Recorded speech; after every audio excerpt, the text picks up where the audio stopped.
Bonjour à tous, je suis Timer et je suis très heureux de vous retrouver pour cette nouvelle vidéo.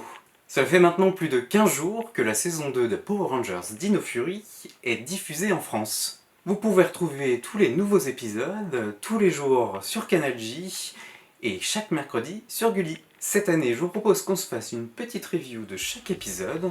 Attention, spoiler pour ceux qui ne les auraient pas encore vus. Et on démarre les reviews avec les 5 premiers épisodes de la saison 2.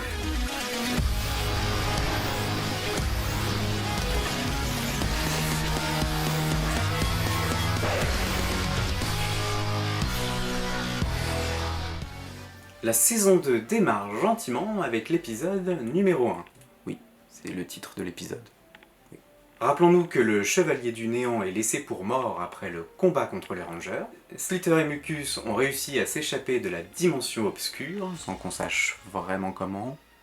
Donc en fait, les Rangers se baladent dans la ville à la recherche des derniers Sporix éparpillés. D'ailleurs, on le voit bien dans la première scène, pendant laquelle les Rangers s'amusent à chronométrer leurs exploits, avec une séquence de combat époustouflante.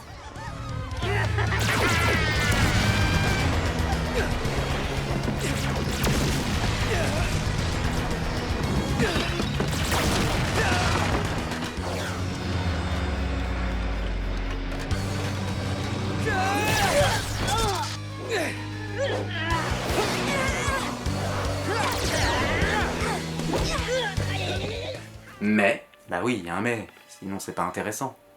Le Chevalier du Néant fait sa réapparition. Enfin, il se cache derrière un ordinateur parce que son armure est brisée et qu'il ne veut pas montrer sa forme humaine à Slitter et Mucus. Il fait appel à Beatscream qui parvient à récupérer la clé Dino Réparation en montant un piège contre les Rangers.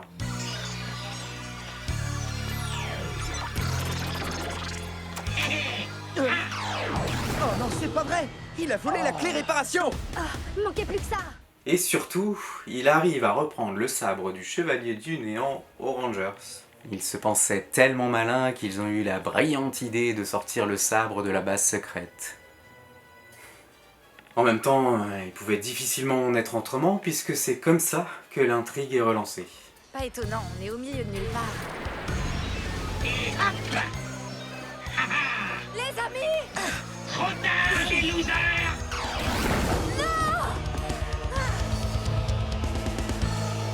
Le chevalier utilise son sabre et la clé pour réparer son armure et le tour est joué. Les Rangers sont alors prévenus. Il est de retour pour vous jouer un mauvais tour. Non, ça c'est pas du tout la même franchise ça. Le Chevalier du Néant! Je dois vous remercier, les Rangers. Sans votre clé réparation et sans ce sabre, je n'aurais pas pu réparer mon armure, ni m'emparer de ce Sporix. Oh, c'est pas vrai! Bon, cet épisode m'a un peu fait le même effet que le premier épisode de la saison 2 de Power Rangers Beast Morpher. C'est un petit retour en arrière qui annule tout ce qu'on a vu dans les derniers épisodes de la saison 1. Et en plus, c'est vraiment rageant de se dire que tout ça est dû aux étourderies des Rangers.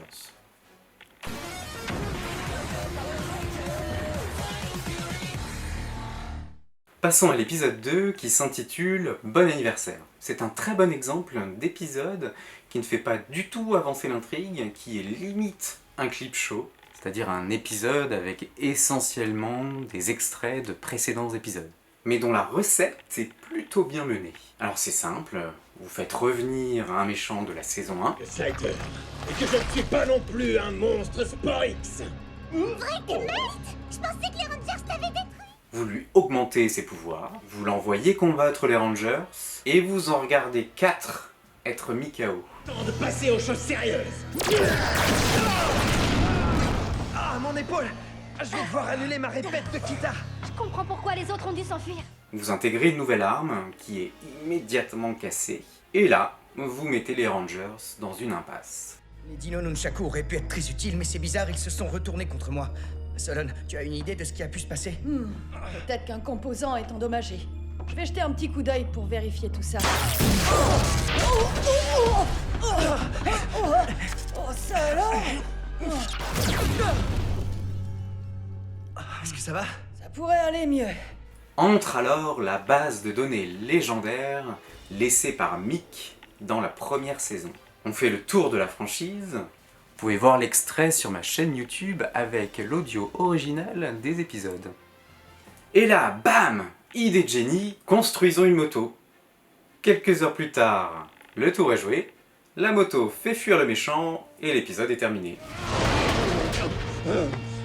D'accord. Pour cette fois, on va dire qu'on est à égalité. Simple, efficace. Qui parie sur le nombre de fois on va revoir la moto?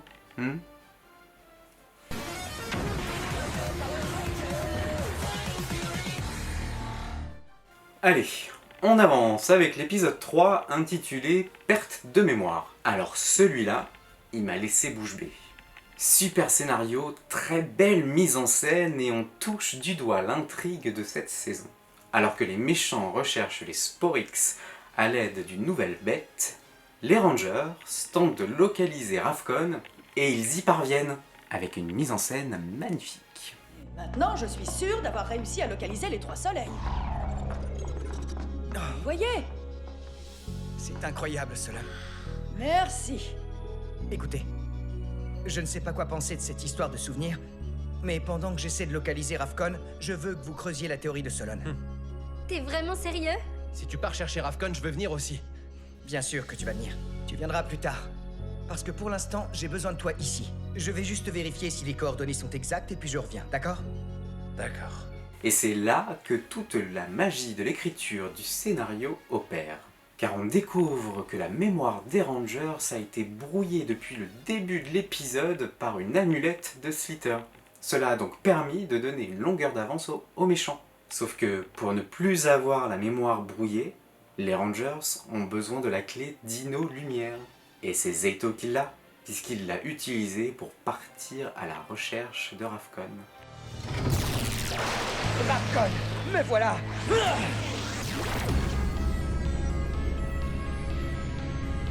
Ça y est, les 3 soleils. Et où est Ravkon? Je suis sûr d'être au bon endroit. Enfin, je crois. Ravkon est forcément là. Scan de recherche de toute trace de transmission. On va voir si quelqu'un est à la maison. Gros dilemme pour lui, mais il décide de rentrer et d'aider ses amis. Et tout n'est pas perdu, parce que sur place, il a trouvé une balise qui diffuse un message qui vient compléter celui que les Rangers ont récupéré en saison 1. Lance-le. Dans 3, 2, 1. Instruction survécu. Ravkon en sécurité. Ravkon. Planète en sécurité. Je suis sûre d'avoir entendu le mot rage. Ouais, c'est clair, moi aussi. Alors on n'en sait toujours pas plus sur Ravkon, ni même sur la teneur complète de ce message, mais j'ai beaucoup aimé être au cœur du sujet et tirailler entre le fait d'en savoir plus sur Ravkon et sur ce message, et les devoirs de Rangers.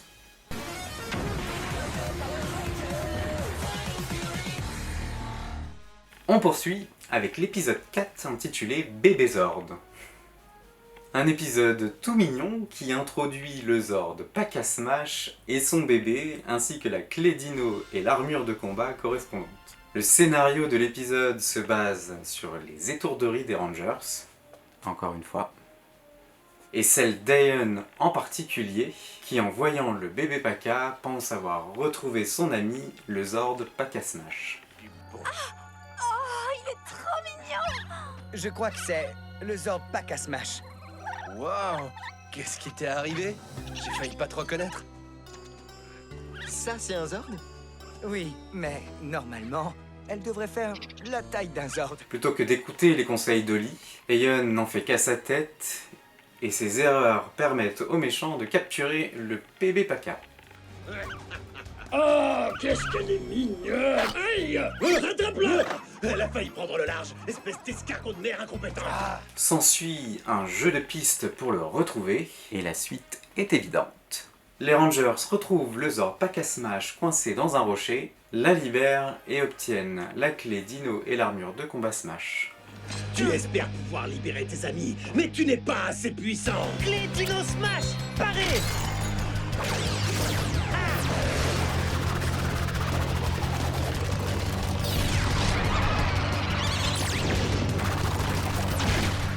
de combat Smash.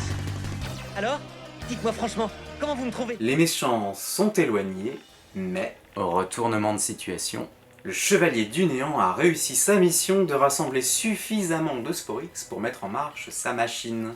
Grâce à elle, Centaura, sa bien-aimée, est réveillée.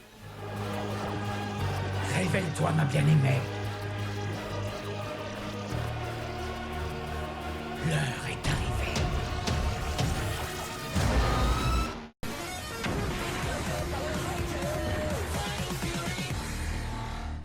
On termine ces reviews par l'épisode 5 intitulé Le bal de promo. Cet épisode développe la nouvelle intrigue des méchants sur fond de bal de promo LGBTQI+. Et ça fait du bien de voir ça dans sa série préférée. Maintenant qu'il a réveillé sa fiancée, Tariq, c'est le prénom du Chevalier du Néant, Tariq, veut finaliser la construction de son vaisseau pour quitter la Terre. Pour cela, il met au point un brouilleur de Zord, avec l'aide d'un Sporix capable de créer des pièces neuves. Il y a tout ce que tu aimes manger ici. Remplis ton bidon et vide tout dans la caisse.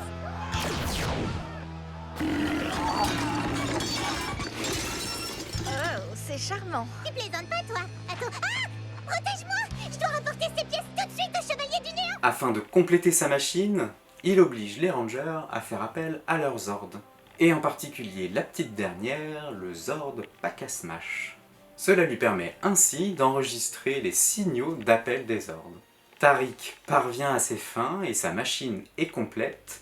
Il va pouvoir passer à la phase 2 de son plan. Alors je n'ai pas abordé l'histoire du bal de promo, qui est en fait plutôt une histoire de quiproquo suite à une erreur de livraison. FedEx, c'était vous? Le plus important pour moi était de voir comment la relation entre Izzy et Fern allait être abordée, et c'est plutôt réussi. C'est touchant de voir la mère d'Izzy insister pour créer leur tenue, et surtout de voir à quel point sa famille a complètement accepté son récent coming out. C'est plein d'espoir et on en avait besoin. Oh, oh, une seconde, avant de partir, une dernière photo. Papa. Bon, très bien. Ok. Super, alors tout le monde dit... bonne soirée les filles. C'est tout pour aujourd'hui. J'espère que cette vidéo vous a plu. Si c'est le cas, n'hésitez pas à mettre un pouce levé, à mettre un message en commentaire et je me ferai un plaisir d'y répondre. N'oubliez pas que vous pouvez voir et revoir les vidéos précédentes via le lien que je vous mets dans la description ou juste ici. Dans la prochaine vidéo, on prend des nouvelles de la collection Megazord d'Altaïa.